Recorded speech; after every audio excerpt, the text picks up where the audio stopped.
Hello everyone, my name is Vansh Batra and I welcome you all to my YouTube channel. So आज की इस video में हम भारतीय न्याय संहिता, जिसको हम शॉर्ट में बीएनएस भी बोलते हैं, उसका इंट्रोडक्शन देखने वाले हैं। इस वीडियो में हम बेसिक्स जानेंगे कि बीएनएस का पर्पस क्या है, बीएनएस क्यों लेके आ गया, आईपीसी को रिप्लेस करने की क्या रिक्वायरमेंट थी, एंड सेक्शन 1 जो कि एप्लीकेबिलिटी के बारे में बात करता है कि बीएनएस कहाँ कहाँ एप्लीकेबल होगा। इन सब चीज़ों के बारे में हम इस वीडियो में बात करेंगे। फर्स्ट वीडियो होने वाली है बीएनएस पर, तो आइए चलिए बिना किसी देरी के स्टार्ट करते हैं। तो बीएनएस एक न्यू क्रिमिनल कोड है जिसने आईपीसी को रिप्लेस किया है। ये इनैक्ट किया गया था 25 दिसंबर 2023 को। इनैक्टमेंट का मतलब इसको प्रेसिडेंट की एसेंट इस डेट को मिली थी एंड ये इफेक्ट में आया है 1 जुलाई 2024 को। तो इसके की पॉइंट्स जान लेते हैं। यहाँ पर ये जान लेते हैं कि क्या रिक्वायरमेंट थी बीएनएस को लेकर आने की, आईपीसी को रिप्लेस करने की क्या रिक्वायरमेंट थी। सबसे पहले आउटडेटेड हो चुका था आईपीसी। बीएनएस में कुछ नए ऑफेंसेस ऐड किए गए हैं, जैसे कि terrorism, organised crime, cyber crime, जो कि आईपीसी में नहीं थे। कुछ ऑफेंसेस के लिए पेनल्टीज बढ़ाई गई हैं, कुछ ऑफेंसेस में पनिशमेंट एनहांस कर दी गई है, फाइन का भी अमाउंट बढ़ा दिया गया कुछ ऑफेंसेस में जहाँ रिक्वायर्ड था। और बीएनएस में community service as a punishment include की गई है। कम्युनिटी सर्विस क्या होता है कि किसी को जेल में ना डालकर, उस पर फाइन ना लगाकर, उसको कम्युनिटी की सर्विस करने को कह दिया गया। किसी को कह दिया गया कि तुम एनजीओ जो बच्चों के लिए काम कर रही है, एनजीओ, उसमें काम करोगे, या वृद्ध आश्रम में कुछ हफ्तों तक काम करोगे, या पब्लिक स्पेस है, मान लीजिए गार्डन्स है, पार्क है, इनको क्लीन करोगे। ये कुछ एग्जांपल हैं कम्युनिटी सर्विस के। और कब दी जा सकती है कम्युनिटी सर्विस? जब माइनर ऑफेंसेस हैं, जैसे कि चोरी कर दी किसी ने 5,000 रुपये से कम के सामान की, या इंटॉक्सिकेशन, नशा करके किसी ने थोड़ा शोर शराबा मचा दिया, अनॉयंस क्रिएट कर दिया, उस केस में कम्युनिटी सर्विस की पनिशमेंट दी जा सकती है। एंड अबॉलिशन ऑफ सेडिशन, इसकी जगह पर एक नया लॉ लेके आया गया है जो कि बिल्कुल सिमिलर ही है। वैसे तो सेक्शन 152 में सिमिलर ऑफेंस लेके आया गया है। अब इसकी इम्प्लीकेशन क्या होगी वो आगे कुछ समय में पता चलेगा। तो आगे बढ़ते हैं। बीएनएस जो है एक सब्सटैंटिव लॉ है। यह भी इंट्रोडक्शन चल रहा है बीएनएस का। कुछ बेसिक चीज़ें बताऊंगा जिससे आगे बीएनएस का आपका बेस क्लियर हो जाएगा। सब्सटैंटिव लॉ कैसे है? सब्सटैंटिव लॉ सबसे पहले जानते हैं होता क्या है। एक ऐसा लॉ जो कि राइट और ड्यूटीज़ किसी की डिफाइन करता है, वो सब्सटैंटिव लॉ कहलाता है। सब्सटैंटिव लॉ बताता है कि क्या आपके राइट्स हैं, क्या आपकी ड्यूटीज़ हैं, और अगर फॉलो नहीं करोगे तो क्या पेनल्टीज़ हैं, क्या पनिशमेंट है अगर फॉलो नहीं करोगे तो उन ड्यूटीज़ को। एंड बीएनएस भी एक सब्सटैंटिव लॉ है। क्यों एक सब्सटैंटिव लॉ है? क्योंकि ये डिफाइन करता है हमारी ड्यूटीज़ क्या हैं। क्रिमिनल ऑफेंसेस को ये डिफाइन करता है। मर्डर की डेफिनेशन दी हुई है यहाँ पर, थेफ्ट की डेफिनेशन दी हुई है, किडनैपिंग की डेफिनेशन दी हुई है, और बहुत सारे ऑफेंसेस की डेफिनेशन दी हुई है। और जितने भी ऑफेंसेस यहाँ दिए हुए हैं, ये हमारी ड्यूटी बनती है कि हम उन ऑफेंसेस को ना करें, और अगर हम उन ऑफेंसेस को करते हैं तो हमारी पनिशमेंट होती है फिर। तो बीएनएस ड्यूटीज़ बताता है और पनिशमेंट बताता है अगर ड्यूटीज़ फॉलो नहीं की तो। राइट्स को भी प्रोटेक्ट करता है। कैसे? ये राइट इस तरीके से डिफाइन करता है कि जैसे कि आपका राइट है आपके घर में आराम से बैठने का, कोई आपकी प्रॉपर्टी पर ट्रेसपास नहीं कर सकता, और कोई ट्रेसपास करता है तो फिर उसको पनिशमेंट मिलती है, because house trespass is an offence under BNS. तो बीएनएस ने क्या किया कि एक पनिशमेंट बता दी कि कोई बिना परमिशन के किसी दूसरे के घर में घुसता है किसी गलत इंटेंशन से, तो इस एक्ट के लिए बीएनएस ने पनिशमेंट बता दी। तो अब ऐसा कोई करते हुए सोचेगा कि अगर मैं ऐसा करूँगा तो मुझे पनिशमेंट मिलेगी, मुझे जेल हो सकती है, तो ये सोच कर ही कोई आपके घर में नहीं घुसेगा, आप चैन से अपने घर में एंजॉय कर सकते हो। तो इस तरीके से ही बीएनएस हमारे राइट्स प्रोटेक्ट करता है। ये एक एग्जांपल दिया मैंने, बहुत सारे राइट है जो बीएनएस प्रोटेक्ट करता है। आगे जो है पर्पस क्या है बीएनएस का, मतलब अगर बीएनएस ना भी होता तो क्या ही डिफरेंस होता? बहुत सारा डिफरेंस होता।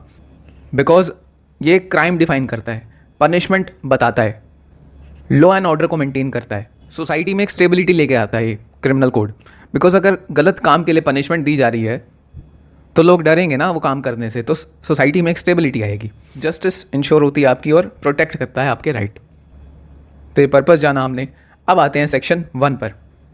तो सेक्शन 1 की हेडिंग है short title, commencement and application.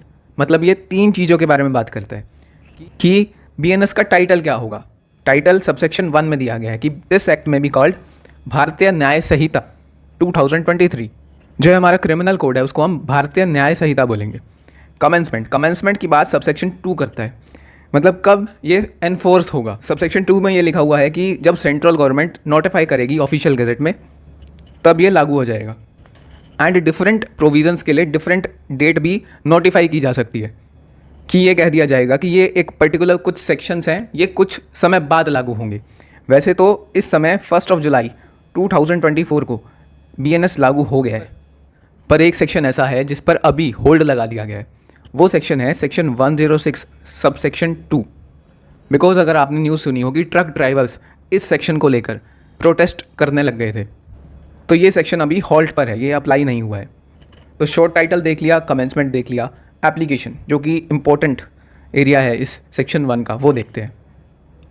Application of BNS, कहाँ कहाँ BNS अप्लाई होगा, वो एप्लीकेबिलिटी में आता है। तो उसके लिए हमको देखना होगा कि टेरिटरी कौन सी होगी जहाँ अप्लाई होगा, इंडिया पे अप्लाई होगा, और पर्सन्स कौन होंगे जिन पर BNS अप्लाई होगा। तो इंडिया, और इंडिया में क्या क्या इंक्लूड होगा ये देखना है। और पर्सन्स के लिए हमको सबसेक्शन 3, 4 और 5 देखने पड़ेंगे। हम applicability in reference to territory भी देख रहे हैं कि किस टेरिटरी पर अप्लाई होगा, और इन रेफरेंस टू पर्सन्स भी देख रहे हैं कि किन पर्सन्स पर अप्लाई होगा। तो पहले applicability of BNS in reference to territory देखते हैं। टेरिटरी मतलब इंडिया, और इंडिया में क्या इंक्लूड होगा वो देखते हैं। तो BNS होल ऑफ इंडिया पे अप्लाई होगा, और उसमें होल ऑफ इंडिया में इंक्लूड क्या होगा, सभी स्टेट्स, 28 स्टेट हैं, सभी यूनियन टेरिटरीज जो कि 8 हैं इस समय, जिसको मेन लैंड भी बोलते हैं। दूसरा, इनलैंड वाटर्स, मतलब जितने भी रिवर्स हैं, लेक्स हैं, पॉन्ड्स हैं, जो भी पॉन्ड्स, रिवर, लेक्स हैं जो कि इन स्टेट और यूटीज़ में हैं, वहाँ पर BNS एप्लीकेबल होगा। यहाँ पर एक चीज़ लिखना भूल गया मैं, जितने भी आइलैंड हैं वहाँ भी BNS की एप्लीकेबिलिटी होगी जो कि इंडिया के अंडर आते हैं। Territorial waters up to 12 nautical miles, जो भी कोस्ट होता है, समुद्री तट होता है, वहाँ से 12 मील मतलब लगभग 22 किलोमीटर दूर तक भी इंडिया का एरिया आता है।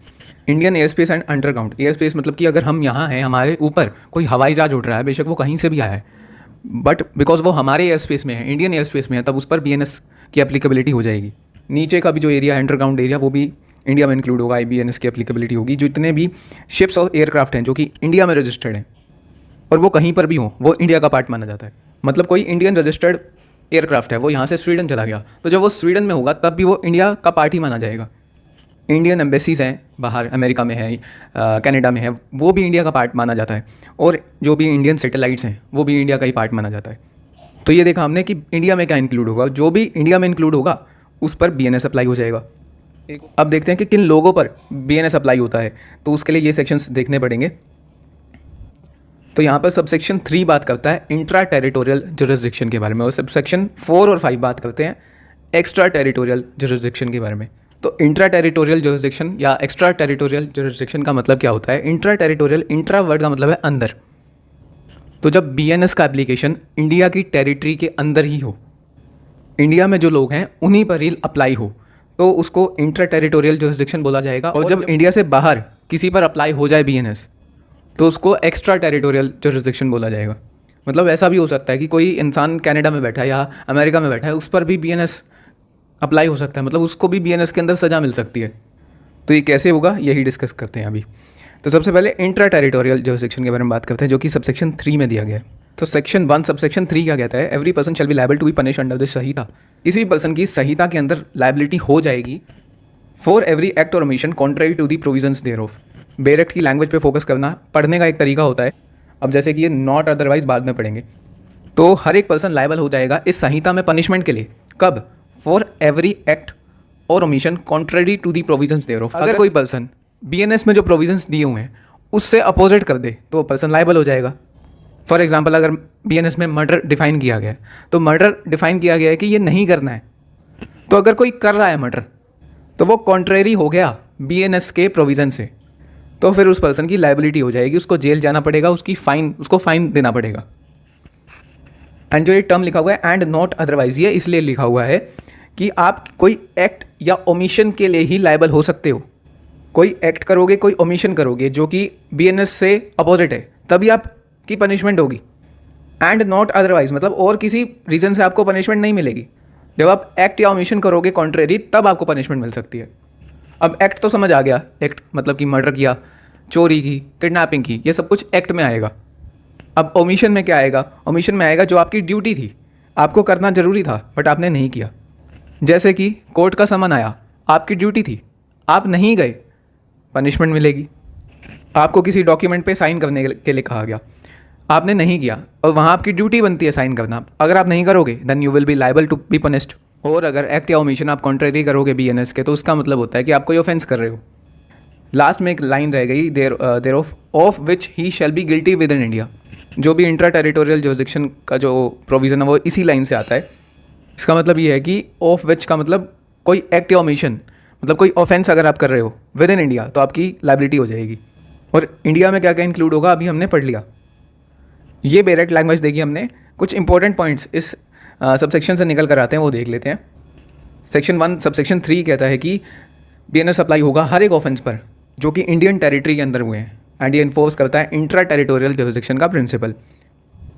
दूसरा, बीएनएस सभी इंडिविजुअल्स पर अप्लाई होता है, बेशक वो इंडियन हो बेशक वो फॉरेनर हो जो कि इंडिया में ऑफेंस कमिट कर रहे हैं। मतलब कोई बाहर का आदमी जो इसके पास बाहर की सिटीजनशिप है, मान लीजिए यूएस का आदमी आकर यहाँ पर कुछ ऑफेंस कमिट कर दे तो उसको बीएनएस के अंदर उसकी लायबिलिटी हो जाएगी। और इसका इम्प्लीकेशन हम कहाँ से देख सकते हैं, जो ये सबसेक्शन है ना, यहाँ पर स्टार्टिंग में वर्ड्स यूज़ किए गए हैं एवरी पर्सन, तो एवरी पर्सन में इंडियन भी आएगा और कोई अनदर पर्सन भी आएगा, सिटीजन्स और नॉन सिटीजन्स दोनों ही आ जाएंगे इसमें। इसमें एक फेमस केस है state of Maharashtra versus mayor हंस जॉर्ज 1964 सुप्रीम कोर्ट। इस केस में सुप्रीम कोर्ट ने कहा था कि जो फेरा है वो फॉरेन नेशनल्स पर भी अप्लाई होता है। फेरा एक इंडियन लॉ था और उसको एप्लीकेबल किया गया था एक ऐसे इंसान पर जो कि ट्रैवल कर रहा था, इंडिया से होकर जा रहा था कहीं और। मेयर हंस जो था वो एक जर्मन सिटीजन था जो कि ज्यूरिच से मैनिला जा रहा था। बीच में बॉम्बे एक स्टॉपेज था, तो बॉम्बे रुकी फ़्लाइट कुछ घंटे का स्टॉपेज था। अथॉरिटीज़ ने उसके पास से गोल्ड डिटेन किया और उसने कोई परमिशन या फिर कोई डिक्लेरेशन भी नहीं दी थी कि मैं इतना गोल्ड लेकर जा रहा हूँ। तो कोर्ट ने, सुप्रीम कोर्ट तक केस गया था। कोर्ट ने क्या कहा कि बिकॉज वो इंडिया में प्रेजेंट था, फिजिकली प्रेजेंट था, तो वो इंडियन लॉज के अंदर लायबल हो जाएगा, उसको पनिशमेंट मिलेगी। तो किसी फॉरेनर की भी इंडियन लॉज में लायबिलिटी हो सकती है। तीसरा पॉइंट इस सबसेक्शन से रिलेटेड जो इंपॉर्टेंट है, ये थोड़ा सा टेक्निकल पॉइंट है तो ध्यान से समझना। ये सबसेक्शन वहाँ भी अप्लाई होगा जहाँ पर एक्चुअल एक्ट तो इंडिया से बाहर हुआ हो बट उसका कॉन्सिक्वेंस या फिर उसका जो इफेक्ट है वो इंडिया में आया हो। फॉर एग्ज़ाम्पल, किसी इंसान ने पाकिस्तान में बैठकर इंडियन सिटीज़न से चीटिंग की, धोखाधड़ी की, जिससे इंडियन सिटीज़न को फाइनेंशियल लॉस हो गया, नुकसान हो गया इंडियन सिटीज़न को। तो उस केस में वो जो पाकिस्तान का जो सिटीज़न है वो बीएनएस के अंदर प्रोसिक्यूट हो सकता है, बीएनएस के अंदर लायबल हो सकता है, उसको पनिशमेंट मिल सकती है। यही same case Mubarak Ali versus state of Bombay, इसी केस में भी यही बात की गई थी। अब आप कहेंगे कि पाकिस्तान में कोई इंसान बैठा है उसको कैसे पनिश किया जाएगा। और दूसरा क्वेश्चन किसी के माइंड में ये भी आया होगा कि ये तो एक्स्ट्रा टेरिटोरियल जुरिसडिक्शन की बात की जा रही है, मतलब ये तो इंडिया से बाहर कोई इंसान है उसको पनिश किया जा रहा है, तो ये इंट्रा टेरिटोरियल जुरिसडिक्शन कैसे हुआ। बट बिकॉज कॉन्सिक्वेंस उसका उस एक्ट का, उस ऑफेंस का इंडिया में पड़ा है, इंडिया में हुआ है, तो वो सबसेक्शन 3 के अंदर ही कवर होगा। और दूसरी बात, पाकिस्तान में बैठा हुआ इंसान कोई ऐसा कर दे तो उसको पनिश कैसे किया जा सकता है। एक्स्ट्राडिशन की ट्रीटीज़ होती हैं कंट्रीज़ के बीच में, तो अगर हमारी ट्रीटी साइन है किसी नेशन के साथ तो किसी अक्यूज्ड को वहाँ से यहाँ बुलाकर उसको पनिश किया जा सकता है और यहाँ से भी किसी दूसरी कंट्री में भेजकर उसको पनिश किया जा सकता है, फिर वो कंट्री पनिश कर सकती है उसे। दूसरा एक एग्जांपल ये है कि बायगमी कोई करता है, दूसरी शादी, कोई इंसान मान लीजिए यहाँ से यूएस जाके कोई दूसरी शादी कर ले, उसकी पहली शादी यहाँ हो रखी है और वो हिंदू है, तो उसका इफेक्ट जो है यहाँ पर हिंदू वाइफ पर पड़ेगा, तो वो भी यहीं कवर होगा। तो ये इंट्रा टेरिटोरियल जुरिसडिक्शन सबसेक्शन 3 देखा हमने। अब सेक्शन 4 और 5 देखते हैं। मतलब कब कोई इंडिया से बाहर ऑफेंस कमिट कर रहा है और उसका इफेक्ट भी बाहर ही है, तो कब उस इंसान को पनिश किया जा सकता है बीएनएस में, ये सबसेक्शन 4 और 5 बताते हैं। पहले सबसेक्शन 5 देखते हैं। Subsection 5 is main subsection. Subsection जो 4 है वो जस्ट डिक्लेयर कर रहा है एक चीज़। तो सबसेक्शन 5 कह रहा है कि जो प्रोविजंस है बीएनएस के वो इन सब लोगों पर भी अप्लाई होंगे। किन किन पर? कोई सिटीज़न इंडिया का जो कि in any place without and beyond India. Without and beyond India का मतलब कुछ नहीं है, जस्ट है इंडिया से बाहर। कोई इंडियन सिटीज़न इंडिया से बाहर अगर ऑफेंस कमिट करता है तो बीएनएस अप्लाई हो जाएगा। अब वो किन कंडीशंस में होगा वो अभी डिस्कस करते हैं नेक्स्ट स्लाइड में। उस पर्सन पर भी बीएनएस अप्लाई होगा जो कि किसी शिप या एयरक्राफ्ट पर जो कि इंडिया में रजिस्टर्ड है उस पर ऑफेंस कमिट करता है। फॉर एग्जांपल, हमारा कोई एयरक्राफ्ट है, कोई एयरप्लेन है, वो कनाडा गया हुआ है, इंडियन रजिस्टर्ड है, उस एयरक्राफ्ट पर कोई कनाडा का सिटीज़न मर्डर कर देता है किसी का, तो बिकॉज इंडियन रजिस्टर्ड एयरक्राफ्ट पर आपने ये काम किया है, तो इंडियन रजिस्टर्ड एयरक्राफ्ट हमने पहले पढ़ा भी कि वो इंडिया का पार्ट ही होता है, तो वो पर्सन लायबल हो जाएगा। हालांकि कनाडा में उसने ये काम किया है, कनाडा की कोर्ट्स भी उसको पनिश कर सकती हैं। और नॉर्मली ऐसा ही होगा कि वहाँ की कोर्ट्स ही इस सिचुएशन में पनिश करेंगी उसे। स्टिल उसकी लायबिलिटी बीएनएस में हो सकती है। अगर वो कनाडा में पनिश नहीं होता है और वो यहाँ आ जाता है या फिर बुलवा लिया जाता है तो उसको बीएनएस के अंदर पनिश किया जा सकता है। बीएनएस वहाँ भी अप्लाई होगा जहाँ पर एक पर्सन जो कि इंडिया से बाहर है, उसने इंडिया में कोई कंप्यूटर रिसोर्स को टारगेट किया है। फॉर एग्जांपल सिंगापुर में एक इंसान बैठा है, उसने इंडिया में एक कंप्यूटर को हैक कर दिया। तो क्या हुआ, यहाँ पर बाहर बैठे हुए सिंगापुर से आपने हमारे कंप्यूटर को हैक कर दिया, आप पर भी, सिंगापुर वाले जो सिटीज़न पर भी बीएनएस एप्लीकेबल हो जाएगा। जैसा कि मैंने पहले बताया, एक्स्ट्राडिशन के लॉज होते हैं, या तो वहाँ की कोर्ट ही पनिश कर देगी, यहाँ मिनिस्ट्री से उसको यहाँ बुलवा के उसको पनिश किया जा सकता है। और एक बात, जो ये सी पॉइंट है, इसमें आपने देखा कि उसका इफेक्ट इंडिया में पड़ा, बाहर ऑफेंस कमिट हुआ, उसका इफेक्ट इंडिया में पड़ा। तो ये सिचुएशन तो सबसेक्शन 3 में आनी चाहिए थी, बट इसको सबसेक्शन 5 में एक्सप्रेसली कवर किया हुआ है, तो हम ये यहाँ पे पढ़ते हैं। वैसे बाहर से ऑफेंस कमिट हुआ है, सिंगापुर से ऑफेंस कमिट हुआ है और इंडिया में इफेक्ट आ रहा है, वैसे उस सिचुएशन को हम सबसेक्शन 3 में पढ़ेंगे। पर ये सिचुएशन एक्सेप्शन है क्योंकि यहाँ पर एक्सप्रेसली दे दी गई है। And same is the case with clause B, because ship और एयरक्राफ्ट भी तो इंडिया का ही पार्ट माना जाता है ना। तो वैसे तो इसको सब सेक्शन 3 में कवर होना था, बट यहाँ दे दिया गया तो हम इसको यहाँ पढ़ते हैं। अगर यहाँ नहीं दिया होता तब सब सेक्शन 3 के अंदर ये इंक्लूड होता। अब आते हैं एक्सप्लेनेशन पर। देखो सबसेक्शन 5 में एक तो एक क्लॉज और एक एक्सप्लेनेशन, ये दोनों इंपॉर्टेंट पॉइंट, और नेक्स्ट स्लाइड में इन्हीं पर ही मैं डिस्कशन करूँगा। एक्सप्लेनेशन वैसे क्या कहती है कि जो ऑफेंस है ना, उसमें हर एक एक्ट आएगा जो कि इंडिया से बाहर किया गया है, और अगर वो इंडिया में किया जाता तो वो पनिशेबल होता इस संहिता में। मतलब इसमें वर्ड ऑफेंस के बारे में बात की गई है, जो ये यहाँ ऑफेंस यूज़ किया गया वर्ड या यहाँ किया गया है, इसका ये मतलब है, इस एक्सप्लेनेशन का ये मतलब है कि अगर आप कोई एक्ट इंडिया से बाहर करते हो और वो एक्ट इंडिया में ऑफेंस है, तो इस बात से फ़र्क नहीं पड़ता कि वो जो एक्ट है वो बाहर ऑफेंस है कि नहीं है। अगर वो इंडिया में ऑफेंस है, वो जो एक्ट है, तो आप लायबल हो जाओगे। इसका मैं एक एग्जांपल दे देता हूँ कि डाउरी डिमांड करना इंडिया में एक ऑफेंस है, पर यूएस में ऑफेंस नहीं है, बिकॉज वहाँ डाउरी से रिलेटेड लॉज नहीं है और कोई मांगता नहीं है, तो लॉज भी नहीं बनाए हुए। अब क्या होता है, कोई इंडियन सिटीज़न बाहर यूएस में चला जाता है, सपोज़ वहीं की वहीं वो शादी कर लेता है, किसी से भी करता है, बेशक किसी इंडियन से करता है या फिर किसी फॉरेनर से करता है, एंड उसको यूएस की सिटीजनशिप नहीं मिली, अभी वो इंडियन सिटीज़न ही है। शादी के बाद वो अपनी वाइफ से डाउरी डिमांड करता है, तो उस केस में यूएस के अंदर डाउरी से रिलेटेड स्पेसिफिक प्रोविज़न नहीं है, डाउरी डिमांड से रिलेटेड, बट इंडिया में तो है ना। तो क्या हो सकता है, अगर उसकी कंप्लेंट हो जाए इंडिया में, और जब वो इंडिया आएगा तो इंडिया में वो लायबल हो सकता है। तो जो ये एक लॉज है और ये एक्सप्लेनेशन है, इनको मैं थोड़ा सा डिटेल में बता देता हूँ। तो सबसेक्शन 5 के मेन पॉइंट्स क्या है कि बीएनएस एक्सटेंड होगा, बीएनएस की एप्लीकेशन होगी इंडियन सिटीजन पर, बेशक वो कहीं पे भी हो वर्ल्ड में। इसका मैं एक एग्जांपल देता हूँ। मान लीजिए एक सिटीजन है इंडिया का, एक्स जाता है थाईलैंड घूमने, घूमते हुए वो उसकी लड़ाई झगड़ा हो जाता है किसी से और किसी फॉरेन टूरिस्ट का मर्डर कर देता है, मतलब थाईलैंड का इंसान होता है वहाँ पर और उसका मर्डर कर देता है वो। सबसेक्शन 5 यहाँ पर उसको लायबल बना देगा। अगर वो इंडिया में आ जाता है और इंसिडेंट रिपोर्ट हो जाता है इंडिया में, तो उसको मर्डर के लिए इंडिया में लायबल किया जा सकता है, उसको पनिशमेंट मिल सकती है। पर पनिशमेंट तभी मिलेगी ना जब इंसिडेंट रिपोर्ट हुआ हो इंडिया में। मान लो वहाँ की अथॉरिटीज़ ने यहाँ की अथॉरिटीज़ को कंप्लेंट कर दिया, वो वहाँ से भाग के आ गया, दिल्ली में उतरा, दिल्ली में उसको पकड़ लिया गया, तो दिल्ली में ही उसका ट्रायल चलेगा जिस जगह उसको पकड़ा गया। और ये बात सेक्शन 208 BNSS में लिखी हुई है। और यहाँ पर 2 कंडीशंस है, उसको प्रोसिक्यूट या उसको पनिश तभी किया जा सकता है कि एक तो वो ऑफेंस होना चाहिए इंडिया में, मर्डर ऑफेंस है इंडिया में, पनिश हो जाएगा। दूसरा, वो उस ऑफेंस के लिए फॉरेन कंट्री में पनिश ना हुआ हो। मान लो थाईलैंड की पुलिस उसको पकड़ लेती है, वहाँ वो जेल काट आता है 10 साल, फिर वो इंडिया आता है, फिर उसको पनिशमेंट नहीं मिलेगी। यहाँ पर डबल जपार्डी का प्रिंसिपल लागू हो जाएगा। मतलब एक ऑफेंस के लिए एक इंसान को 2 बार पनिश नहीं कर सकते। ये ए पॉइंट हमारा क्लॉज ए से निकल कर आता है। एक्सप्लेनेशन से भी 2 पॉइंट निकल कर आते हैं, वो भी देख लेते हैं। अगर कोई एक्ट इंडिया में ऑफेंस है, इंडियन लॉ में ऑफेंस है, पर बाहर वो ऑफेंस नहीं है, अगर वो एक्ट इंडियन सिटीजन बाहर कर देता है तो वो लायबल हो जाएगा, पनिशमेंट मिल जाएगी उसको बीएनएस में, बेशक वो एक्ट बाहर एक ऑफेंस ना हो। एग्जाम्पल अभी हमने देखा डाउरी डिमांड का। यूएस में बैठ के अपनी बीवी से डाउरी मांगते हो, वापस आओगे, अगर आपके खिलाफ कोई कंप्लेंट कर देगा तो अथॉरिटीज़ यहाँ पर आपके खिलाफ एक्शन ले सकती है, आपको पनिशमेंट मिल सकती है यहाँ पर।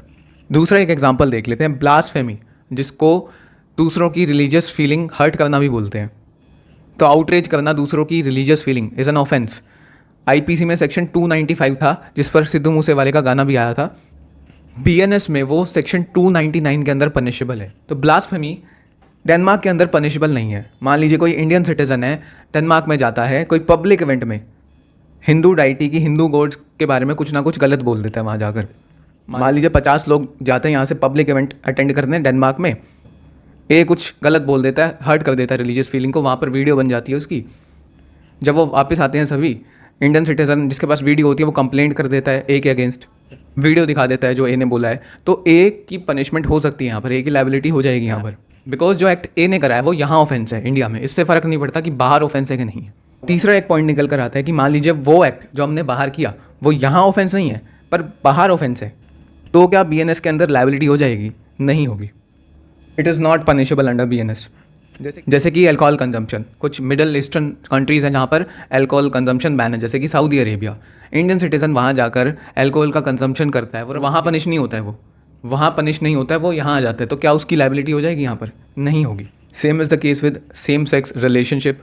कुछ कंट्रीज़ है जैसे कि नाइजीरिया, वहाँ पर सेम सेक्स रिलेशनशिप आज भी बैन है। इंडिया में बैन नहीं है, डीक्रिमिनलाइज कर दिया गया था इनको। नवतेज सिंह जोहर की लैंडमार्क जजमेंट थी 2017 की, जैसे कि बी सेम सेक्स रिलेशनशिप में एंगेज होता है जहाँ पर सेम सेक्स रिलेशनशिप बनाना इलीगल है।